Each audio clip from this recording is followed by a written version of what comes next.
अस्सलाम वालेकुम। आज जो है वो लेक्चर 13 टू 17 के बारे में मैं बताऊंगी कि इसमें हमने क्या पढ़ा था। तो लेक्चर 13 में जो है वो सर ने अगेन म्यूटेक्स के बारे में ही बताया था, तो वो सारा मैंने जो है लेक्चर 12 में बता दिया आपको।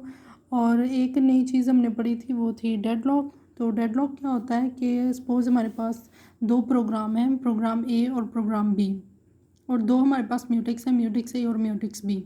प्रोग्राम ए ने म्यूटेक्स ए और म्यूटेक्स बी दोनों को लॉक करना है और प्रोग्राम बी ने बी और ए दोनों को लॉक करना है। तो क्या होगा कि प्रोग्राम ए आया, उसने म्यूटेक्स ए को लॉक कर दिया, और यहाँ से प्रोग्राम बी आया, उसने म्यूटेक्स बी को लॉक कर दिया।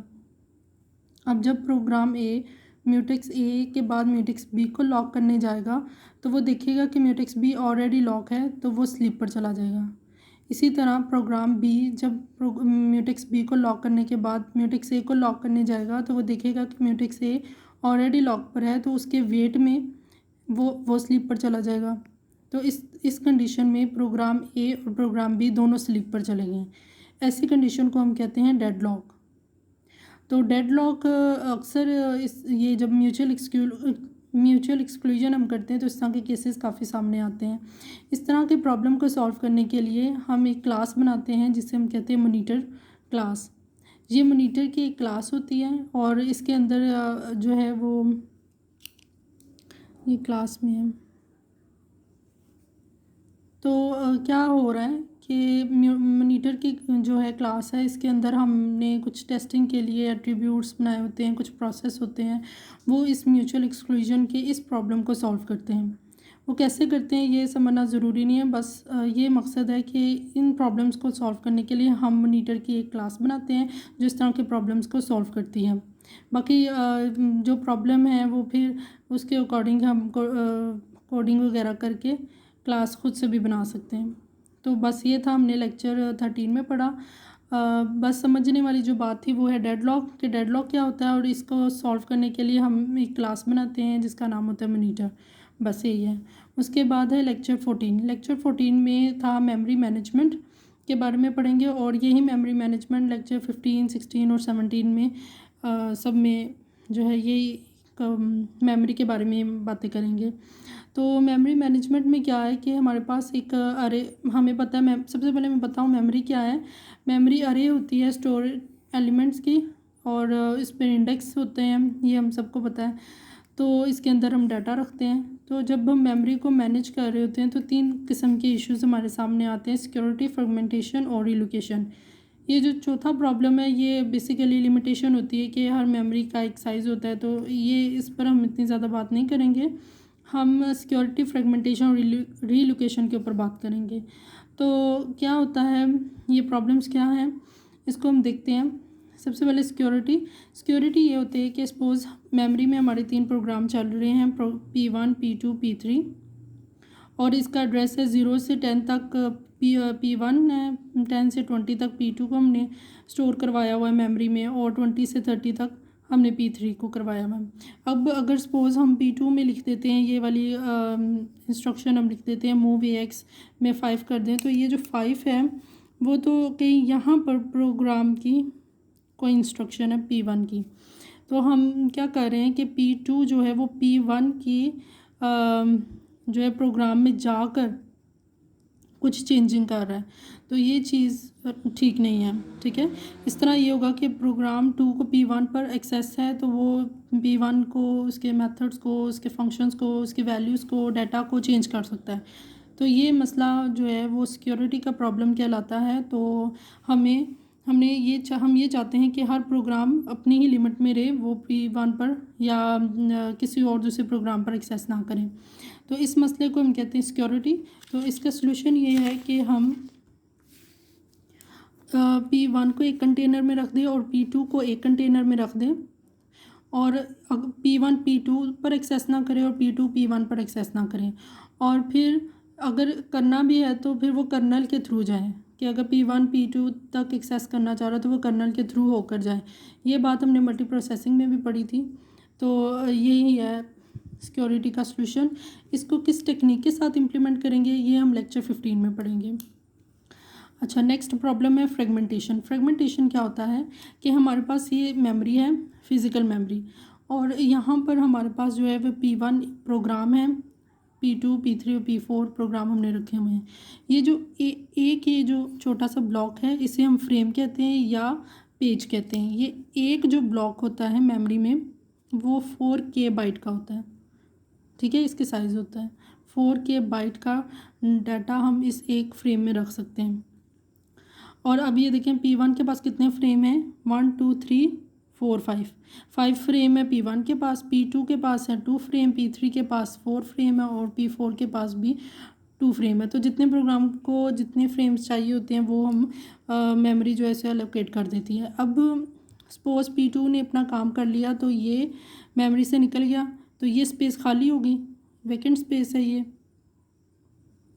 और इसी तरीके से सपोज P3 या P4, चलें P4 ने अपना काम कर लिया तो ये स्पेस भी खाली हो गई। अब मेमोरी में क्या हो रहा है कि P1 पड़ा हुआ है, फिर खाली जगह, फिर P3 पड़ा हुआ और फिर हमारे पास ये खाली स्पेस आ जाती है। अब हमारे पास सपोज कोई प्रोग्राम आता है P5 और उसको चाहिए 3 फ्रेम, तो हमने अब P5 को रखना है मेमोरी में, तो हम क्या करेंगे, अगर हम इस स्पेस में आए तो यहाँ पर तो 2 फ्रेम है और यहाँ पर 2 है, तो टोटल वैसे तो मेमोरी में 4 फ्रेम है, लेकिन ये कॉन्टिग्यूअस नेचर में नहीं है, डिसकॉन्टिन्यूअस है। तो हमें चाहिए कि जो है कॉन्टिग्यूअस मेमोरी हो कि 4 के 4 फ्रेम एक ही जगह पर पड़े होने चाहिए। अब 2 यहाँ पर है 2 यहाँ पर है, तो ये चीज़ जो है ये फ्रेगमेंटेशन का प्रॉब्लम कहलाता है कि हम अपने डाटा को ऐसे नहीं कर सकते कि हम आधा प्रोग्राम यहाँ पर रख दें आधा प्रोग्राम यहाँ पर रख दें, तो ये जो है प्रॉब्लम क्रिएट करता है। तो इस मसले को हम कहते हैं फ्रेगमेंटेशन। फ्रैगमेंट्स का वैसे मतलब होता है फ्रैगमेंट्स पीसीस को कहते हैं, टुकड़ों को कहते हैं, ठीक है। तो यहाँ पर मेमोरी में जंक्स बन रहे हैं, स्पेस आ रही है, और नया प्रोग्राम जब हम रखना चाह रहे हैं तो वो भी हम नहीं रख सकते। इस किस्म के प्रॉब्लम को हम कहते हैं फ्रेगमेंटेशन। नेक्स्ट है रीलोकेशन। रीलोकेशन में क्या होता है कि रीलोकेशन को समझने से पहले हमें फ़िज़िकल एड्रेस और लॉजिकल एड्रेस का पता होना चाहिए। फ़िज़िकल एड्रेस नाम से पता है, जो मेमोरी हमारी हार्डवेयर में होती है उसे हम फ़िज़िकल एड्रेस कहते हैं। फ़िज़िकल एड्रेस स्पेस जो मेमोरी हार्डवेयर में होती है, और लॉजिकल एड्रेस स्पेस वो होती है जब सीपीयू किसी प्रोग्राम को चलाता है तो उस मेमोरी को हम कहते हैं लॉजिकल एड्रेस स्पेस, ठीक है। तो अब क्या हो रहा है, हम जब भी कोई प्रोग्राम चलता है हमें नहीं पता होता कि सीपीयू किस, मतलब हमें लॉजिकल मेमोरी का नहीं पता होता, हमें फ़िज़िकल का पता होता है। असेंबली में भी हमने पढ़ा है कि हम फ़िज़िकल मेमोरी में अपना डाटा रखते हैं, तो फ़िज़िकल मेमोरी तो उसका तो हमें पता है एग्जैक्ट कि हमारा ये वाला प्रोग्राम कहाँ पर पड़ा है। लेकिन जब भी कोई प्रोग्राम रन होता है तो हमें रन टाइम का नहीं पता होता कि वो कहाँ पर जो है वो हमारा प्रोग्राम चल रहा है। तो इस किस्म की प्रॉब्लम को हम कहते हैं रीलोकेशन, क्योंकि हमें नहीं पता कि हमारा प्रोग्राम एग्जैक्ट चल कहाँ पर है। फॉर एग्ज़ाम्पल मैंने फ़िज़िकल मेमोरी, ये मैंने लिखा हुआ है, फ़िज़िकल मेमोरी में एक प्रोग्राम रखा है जो ये कुछ उसके इंस्ट्रक्शन है 0 1 2 3, ठीक है, इसके कुछ इंस्ट्रक्शंस हैं, और यहाँ पर मैं लिख देती हूँ जंप 1, ये फ़िज़िकल मेमोरी में मैंने लिखा हुआ है। अब जब प्रोग्राम इसको रन करता है लॉजिकल मेमोरी में, तो सपोज़ वो उसे सीपीयू को 10K पर उसको जगह मिलती है, तो वो 10,000 पर जो है इस प्रोग्राम को चलाना शुरू कर देता है। अब जब प्रोग्राम यहाँ पर आकर चलता है तो वो कहेगा जंप 1, तो वो इसे इसके बाउंड्री से बाहर ले जाएगा ना, क्योंकि इसकी बाउंड्री तो है 10K से ऑनवर्ड चल रहा है, और जब जंप 1 आ गया तो इसका मतलब कि वो 10K से बाहर जा रहा है। तो ये मसला रीलोकेशन का मसला कि हमें एग्जैक्ट पता ही नहीं है कि हमारा डाटा जो है हमारा प्रोग्राम जो है वो लॉजिकल मेमोरी में कहाँ पर रन होगा, ठीक है। तो इस किस्म के प्रॉब्लम को कैसे हल किया जाए, इसके लिए हम क्या करते हैं कि हम लॉजिकल एड्रेस में फ़िज़िकल एड्रेस को जो फ़िज़िकल एड्रेस का स्टार्ट रजिस्टर होता है उसको हम ऐड कर देते हैं। फॉर एग्ज़ाम्पल यहाँ पर 10K है, तो मैं क्या करूँगी, ये लॉजिकल को इसमें मैं ऐड कर दूँगी, ये हो जाएगा 10K plus 1 10K plus 2 10K plus 3। जब जंप यहाँ पर आएगा 1 तो वो यहाँ पर ये कंसिडर होगा 10K प्लस 1, ठीक है। तो अब प्रोग्राम जो है वो बाउंड्री से बाहर नहीं जाएगा, बल्कि 10K प्लस 1 उसको एग्जैक्ट उसी जगह पर ले आएगा जिस जगह पर वो फिज़िकल मेमोरी में जा रहा था, ठीक हो गया। तो ये था सॉल्यूशन। इस सॉल्यूशन को किस टेक्निक से अप्लाई करेंगे वो हम लेक्चर 15 में पढ़ते हैं। तो 3 प्रॉब्लम मैंने बताया है, एक है फ्रेगमेंटेशन का, एक है रिलोकेशन और सिक्योरिटी का। अब नेक्स्ट है लेक्चर 15। लेक्चर 15 में सॉल्यूशन है, 3 तरह की टेक्निक्स हम पढ़ेंगे, कंपैक्शन, सेगमेंटेशन और फेंसिंग। अब कंपैक्शन क्या होता है? अब कंपैक्शन में अब ये है कि हमारे पास, जैसे फ्रेगमेंटेशन की ही बात कर लें कि हमारे पास एक मेमोरी में प्रोग्राम पड़े हुए हैं, P1 है, फिर थोड़ी स्पेस है खाली, फिर P2 है, फिर कुछ स्पेस बची हुई है। तो अब इस प्रॉब्लम को कैसे हल करें, इसके लिए हम क्या करते हैं कि कंपैक्शन ये होता है कि ये P2 को उठा के P1 के साथ ले जाएं और खाली स्पेसिस को एक तरफ कर दें, यानी जितने भी प्रोग्राम मेमोरी में पड़े हैं वो एक तरफ हो जाएं और जितनी भी स्पेसिस हैं वो एक तरफ हो जाएं। तो ये इस टेक्निक को हम कहते हैं कंपैक्शन। अब P2 को P1 के साथ जोड़ दिया और जितने भी उसके खाली स्पेसेस थे उसको एक तरफ कर दिया। इसके अंदर जितने भी फ्रेम थे, हर प्रोग्राम के कुछ फ्रेम होते हैं जो पीछे मैं बता चुकी हूँ, मतलब अगर इसके 1 2 3 फ्रेम हैं तो वो 3 के 3 फ्रेम उठाकर हम इसके साथ जो है P1 के साथ मिला देंगे। तो इस टेक्निक को हम कंपैक्शन कहते हैं। इसमें फ्रेगमेंटेशन तो रिजॉल्व हो जाती है, लेकिन इसमें रीलोकेशन और सिक्योरिटी का मसला रहता है। इसमें हम कैसे, अब देखें, जब बार बार हम प्रोग्राम को आगे पीछे करेंगे तो उनके एड्रेसेस जो है वो सेम नहीं रहेंगे, उनकी इंस्ट्रक्शंस पे फ़र्क आएगा। अब P2 का इधर कुछ एड्रेस था, जब इसको उठा के इधर लेकर गए तो इसका कुछ एड्रेस बन गया। तो इस तरह के मसले आते हैं। फिर इसी तरीके से अगर कोई और प्रोग्राम आ गया फिर इसको हमें आगे पीछे करना पड़ेगा, तो ये एक अच्छी मतलब कि बात नहीं है। इसमें फ्रेगमेंटेशन तो रिजॉल्व होगी, लेकिन रीलोकेशन और सिक्योरिटी का मसला आता है। अब दूसरी टेक्निक की तरफ जाते हैं जो है सेगमेंटेशन। सेगमेंटेशन में हम ये करते हैं कि हम जहाँ पर जितनी भी वैकेंट स्पेस थी उसको उसी जगह पर रहने देते हैं। For example in this case P1 है, फिर स्पेस हमारे पास कुछ फ्री है, फिर P2 है, फिर वैकेंट, फिर इस तरीके से कुछ पड़ा हुआ है। अब हमारे पास एक प्रोग्राम होता है और इस प्रोग्राम में 3 चीज़ें होती हैं, उसका कोड होता है, डाटा होता है और स्टैक होता है। अब हम क्या कर रहे हैं कि हम ये तो नहीं कर सकते कि आधा डाटा उठा के इधर रख दें और आधा डाटा उठा के इधर रख दें, ऐसे तो नहीं हम कर सकते। लेकिन हम ये कर सकते हैं कि कोड को उठाकर एक जगह पर रख दें, डाटा को उठाकर एक जगह पर रख दें और इसी तरह स्टैक को उठाकर जहाँ पर हमें खाली जगह मिल रही है वहाँ पर हम रख देते हैं।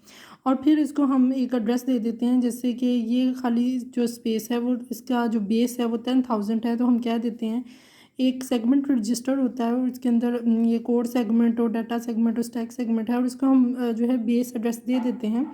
जैसे कि कोड सेगमेंट का बेस एड्रेस है 10,000, तो वो एलोकेट कर दिया। डाटा सेगमेंट का बेस एड्रेस 25,000, इसी तरीके से अगर स्टैक का जो भी एड्रेस है वो हमने इसको एलोकेट कर दिया, तो ये हमारा मसला हल हो सकता है। इसके अंदर फ्रेगमेंटेशन तो हो जाती है और रीलोकेशन भी हो जाती है कि हमें एग्जैक्ट एड्रेसेस पता होते हैं और हमें पता है कि अगर ये हमारे पास फिज़िकल एड्रेस है तो इसके अंदर हम लॉजिकल एड्रेस ऐड कर सकते हैं, तो रीलोकेशन भी हो जाएगी। लेकिन सिक्योरिटी का स्टिल मसला रहेगा, क्योंकि सिक्योरिटी में हमने ये पढ़ा था कि पूरा का पूरा प्रोग्राम एक जगह पर हो और एक कंटेनर में हो, ठीक है। तो प्रोग्राम आधा इधर पड़ा हुआ है, आधा इधर पड़ा हुआ है, ये मसला सिक्योरिटी का ये जो है इशू रिजॉल्व नहीं होगा सेगमेंटेशन की टेक्निक में। अब हम तीसरी टेक्निक देखते हैं, वो है फेंसिंग। तो फेंसिंग ये कहती है कि जहाँ पर मतलब ये पूरी अगर हमारे पास मेमोरी है तो ये P1 है, ये वैकेंट है, P2 है, तो फिर वो कह रहे हैं कि नई जो है उसको पूरे का पूरा एक नया एड्रेस दे दो मेमोरी के आगे, जो खाली पड़ी है वो पड़ी रहे, हम नेक्स्ट उसको जो है दे देते हैं मेमोरी को ना स्पेस दे देते हैं। अब नया कोई प्रोग्राम आया है, सपोज P3 कर लें, तो P3 को उन्होंने ये इतनी स्पेस दे दी है और इसका एक स्टार्ट रजिस्टर है, जो स्टार्ट रजिस्टर बता रहा है कि ये 30 इसका एड्रेस है, तो स्टार्ट रजिस्टर में 30 वैल्यू आ गई और सपोज ये 50 तक इतनी मेमोरी उसने ली हुई है, तो इसका स्टार्ट रजिस्टर और एंड रजिस्टर में हमने ये 30 और 50 लिख दिया। अब ये वही वाली बात जो मैंने बताई थी आप लोगों को, रीलोकेशन, यहाँ पर रीलोकेशन में भी मैंने बताया था कि फिज़िकल एड्रेस को हम ऐड करते हैं, लॉजिकल एड्रेस को हम ऐड करते हैं फिज़िकल एड्रेस में। तो इधर भी यही हो रहा है कि हमने लॉजिकल एड्रेस में स्टार्ट रजिस्टर ऐड कर दिया और इस तरीके से हम अपने इस प्रोग्राम को चलाते हैं। तो हमें जो है ना सिर्फ बेस का पता होना चाहिए, आगे जो है वो वैल्यूज़ हम खुद निकाल लेते हैं। असेंबली में भी हमने ऐसे ही पढ़ा था कि हमें पता होता है कि हर एक जो मेमोरी में एक ब्लॉक होता है वो 4 बाइट का होता है।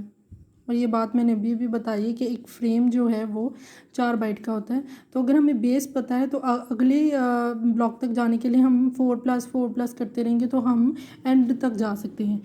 तो ये इस फेंसिंग में हो रहा है कि वैकेंट जो पड़ी है उसे पड़ी रहने दो, बस नहीं उसको स्पेस दे दिया है। तो इससे जो है रीलोकेशन तो सॉल्व हो जाएगा, सिक्योरिटी भी सॉल्व हो जाएगी, लेकिन फ्रेगमेंटेशन का मसला वहीं की वही पड़ा हुआ है कि जो जगह खाली थी वो भी खाली ही पड़ी हुई है। तो जो तीनों टेक्निक हमने पढ़ ली हैं, लेकिन तीनों टेक्निक में भी एक भी ऐसी टेक्निक नहीं है जिसने तीनों इशू को रिजॉल्व किया हो। और इस तीनों टेक्निक को हम कहते हैं लीनियर या मैथमेटिकल मैपिंग। तो बस यही था इसमें लेक्चर 15 में। अब लेक्चर 16 में हम टेक्निक पढ़ेंगे पेजिंग, और ये जो टेक्निक है ये तीनों प्रॉब्लम्स को रिजॉल्व कर लेगी। अब देखें क्या हो रहा है कि ये हमारे पास है फिज़िकल मेमोरी, यहाँ पर ये दो जो है फ्रेम हमारे पास, ये एक जो पोर्शन है इसको हम फ्रेम कहते हैं और इसका दूसरा नाम है पेज, और ये इसका साइज़ जो होता है वो 4K बाइट का होता है। ठीक है, तो ये दो फ्रेम खाली पड़े हैं, ये इस फ्रेम पर एक P1 चल रहा है, ये फ्री स्पेस है, ये P2 इस फ्रेम पे चल रहा है, फिर ये स्पेस फ्री है, ये प्रोग्राम चल रहा है, स्पेस फ्री प्रोग्राम चल रहा है। तो अब हम क्या करेंगे कि पेजिंग में ये होता है कि जब भी कोई नया प्रोग्राम आया है, सपोज़ जो है P4 हमारे पास एक नया प्रोग्राम आया है, जब भी एक नया प्रोग्राम आता है तो हम एक अरे बना देते हैं, टेम्परेरी अरे। वो क्या करती है, उसका जैसे हमें पता है अरे का हमेशा इंडेक्स 0 से स्टार्ट होता है और चलता रहता है। तो जितने इस प्रोग्राम को फ्रेम चाहिए, जैसे P4 को 3 फ्रेम चाहिए, तो 0 1 2 3 इसके जो है अरे में इंडेक्सेस आ गए हैं। अब इसको हम क्या करते हैं कि मेमोरी में ये वाली स्पेस और ये वाली स्पेस जो है हमने एलोकेट कर दिया P4 को। अब ये किस तरीके से हो रहा है कि ये अरे है, अरे के 0 में फिज़िकल मेमोरी के 0 पड़ा हुआ है, और ये इसे हम लॉजिकल अरे कह देते हैं, और इसमें जो है देखें फिज़िकल का एड्रेस पड़ा हुआ है। इसी तरह 2 वाले में ये 3 पड़ा हुआ है। तो अगर हमारे पास एक और प्रोग्राम आ जाता है P5, तो उसकी फिर अगेन अपनी एक अरे बनेगी और उसके अंदर जो है उसके इंडेक्स हो गए। तो अगर ये जो स्पेस हमारे पास फ्री है वो हमने इसको इस तरीके से एलोकेट कर दी है। ठीक है, अब सपोज़ हमारे पास यहाँ पर 11 और 12 भी कोई मेमोरी में स्पेस फ्री पड़ी हुई है, खाली पड़ी हुई है, या मतलब ये स्पेस पड़ी हुई है। तो हम क्या करेंगे, अगर कोई प्रोग्राम आता है P6 और इसको 2 ही फ्रेम चाहिए, तो हम इसको ये वाला उठाकर इसको एलोकेट कर देंगे 11 और 12 इसके इंडेक्स 0 और 1 पर। मतलब जब भी कोई नया प्रोग्राम बनेगा उसकी अपनी एक अरे बनेगी और फिर उसको मेमोरी में जहाँ पर जगह हमें मिलती है वो वाला उसको एलोकेट कर देते हैं। ये बेसिकली एक मैपिंग हो रही है।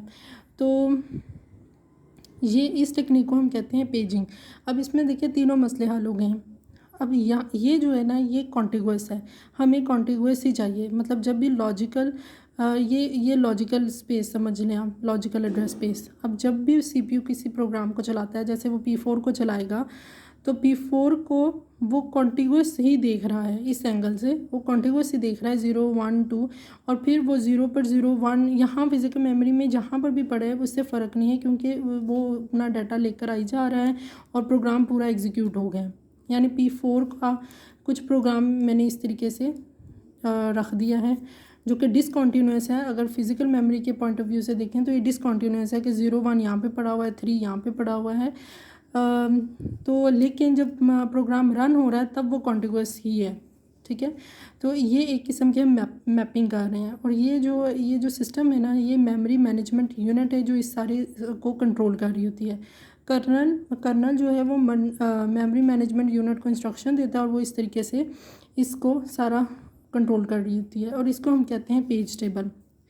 अब क्या होता है कि हर पेज टेबल का एक बेस होती है, ठीक है, इसकी भी एक बेस है, इसकी भी एक बेस है, और इसकी भी एक बेस है। तो पेज टेबल बेस रजिस्टर हमारे पास एक होता है, और उस रजिस्टर में जो प्रोग्राम चलना होता है उसकी बेस चली जाती है। इसके पास P4 भी है, P5, P6। अब सपोज़ P5 चलाना है और इसकी बेस है सपोज़ 500 इसका एड्रेस है, ठीक है। तो P5 की बेस 500 इसके पास आएगी। तो CPU अब क्या हो रहा है कि 500 वो P5 पे ले आया उसकी बेस पर, और उसको जो है स्टार्ट रजिस्टर भी पता है, एंड रजिस्टर भी पता है, और इसको पता है कि हर फ्रेम 4-4 बाइट का है। तो 500 प्लस प्लस करता वो जो है एड्रेस एंड तक पहुंच जाता है। जब वो एंड से आगे जाने की कोशिश करता है तब प्रोग्राम एग्ज़िट हो जाता है, ठीक है। तो एंड तक ही उसका काम है। अब फिर वो देखेगा कि 0 पर 6 है तो वो 6 फिज़िकल मेमोरी में जाएगा, इसको रन करना शुरू कर देगा। 1 पर 8 है इसको, और 2 पे 9 है। तो ये जो प्रोग्राम था हमारा P5 जो कि फ़िज़िकल मेमोरी में तो डिसकंटिन्यूस था, तो वो जो है पूरा प्रोग्राम रन हो जाएगा अच्छे तरीके से। तो अब इसमें तीनों मसले हल हो गए हैं। फ्रेगमेंटेशन जो हमारा इशू था कि हमारे पास स्पेस फ्री आ रही है, वो भी रिजॉल्व हो गया। हर प्रोग्राम की सिक्योरिटी भी रही है। सिक्योरिटी यही है कि हर प्रोग्राम एक कंटेनर में पड़ा हुआ है, ठीक है, ना ये इस तक एक्सेस कर रहा है ना ये इस तक एक्सेस कर रहा है, कोई भी किसी तक एक्सेस नहीं कर रहा, सबके अपने अपने इंडेक्सेस हैं। और तीसरी जो चीज़ थी वो है रीलोकेशन। तो रीलोकेशन भी हल हो गई है कि हर एक का बेस हमें पता है, तो लॉजिकल जो एड्रेस है वो बेस में स्टार्ट रजिस्टर में ऐड हो जाएगा, तो ये मसला भी हल हो गया है। तो पेजिंग जो है वो ये टेक्निक है जो हमारे तीनों मेमोरी मैनेजमेंट के प्रॉब्लम थे उसको रिजॉल्व करती है, ठीक है। ये क्लियर हो गया।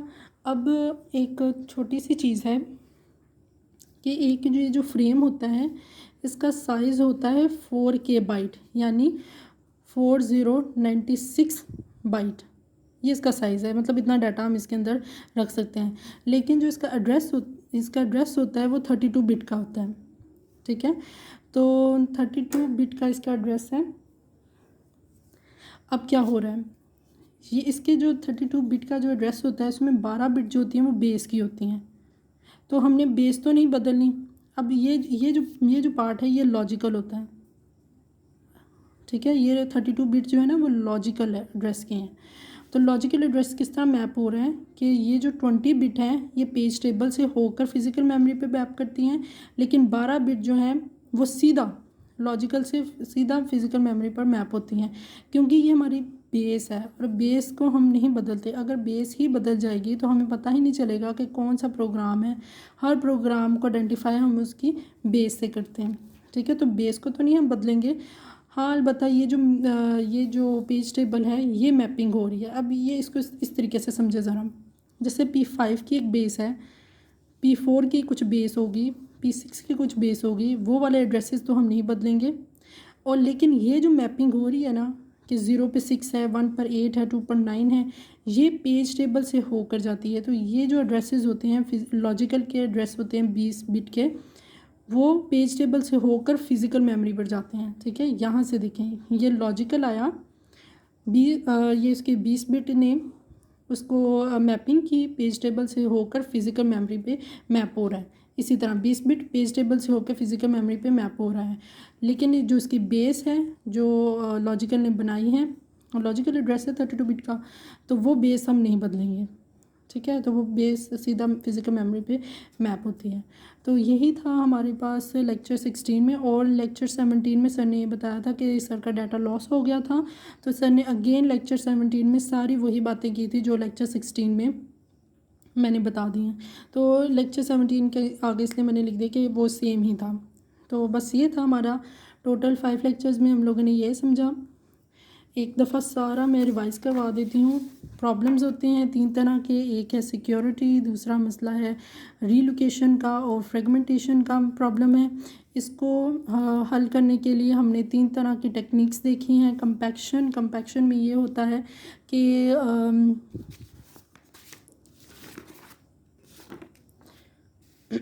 कंपैक्शन में ये होता है कि सारे प्रोसेस को उठा के एक तरफ ले जाते हैं और खाली स्पेस को उठा कर एक तरफ ले जाते हैं।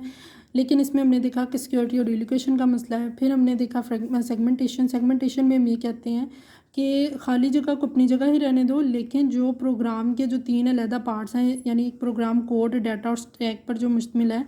कोड प्रोग्राम का एक कोड उठा के एक जगह पर रख दो, डाटा उठा के एक जगह पर रख दो, स्टैक उठा के दूसरी जगह पर रख दो और उसके रजिस्टर्स को उसकी बेस के साथ इनिशियलाइज़ कर दो। तो ये मसला फ्रेगमेंटेशन रीलोकेशन हो जाएगी, लेकिन इसमें सिक्योरिटी का मसला आ रहा है। इसी तरीके से हमने फेंसिंग पढ़ा था, तो फेंसिंग में फ्रेगमेंटेशन नहीं हो रही थी, तो हर तरह फ्रेगमेंटेशन जो है नहीं हो रही थी। तो इन तीनों टेक्निक्स में मसला आ रहा था। फिर लास्ट पर हमने पेजिंग पढ़ा, और पेजिंग में क्या हो रहा है कि हर जब भी प्रोग्राम आता है उसकी अपनी एक अरे बनती है, टेम्परेरी अरे, और उस अरे में जो है उसके डाटा रख दिया जाता है जो फिज़िकल अरे में जहाँ कहीं भी वो पड़ा हुआ है। ठीक है, ये मैपिंग हम अपनी मर्ज़ी से कर सकते हैं। सपोज़ मेरे पास P4 था, मैंने उठा के इसको यहाँ पर रख दिया, यहाँ पर रख दिया और यहाँ पर रख दिया। ठीक है, इन 3 जगह पर। तो फिर इसी लिहाज से मैं ये मैपिंग करूँगी। फिर ये 2 की जगह फिर 6 आ जाना था। ठीक है, यानी फ़िज़िकल मेमोरी में जहाँ हमें जगह मिली हमने अपना प्रोग्राम रख दिया, और जब हम उसे रन करने लगे हैं तब हम उसको जिस तरतीब से हमने फ़िज़िकल में रखा हुआ है, जहाँ कहीं भी रखा हुआ है, उसको जो है मैप कर दिया है इसकी जो टेम्परेरी अरे है उसके अंदर। और फिर हर एक का एक बेस रजिस्टर में रख दिया है। बेस रजिस्टर हर दफ़ा चेंज होता रहता है, जो भी प्रोग्राम चलना है उसकी बेस प्रोग्राम की जो है उस रजिस्टर में आती है। CPU देखता है कि किसकी बेस आई है, वो उस प्रोग्राम पर चला जाता है। फिर आगे उसकी उस लिहाज से मैपिंग देखकर फ़िज़िकल मेमोरी से जो है वो फ़िज़िकल मेमोरी को मैनेज करता है। और ये बात की है हम लोगों ने कि 32 बिट एड्रेस होता है लॉजिकल, उसमें से 12 बिट जो बेस की होती हैं वो नहीं चेंज होती, 20 बिट जो है वो पेज टेबल से होकर फ़िज़िकल मेमोरी में मैप होती हैं। तो यही था और सिंपल था। Thank you so much.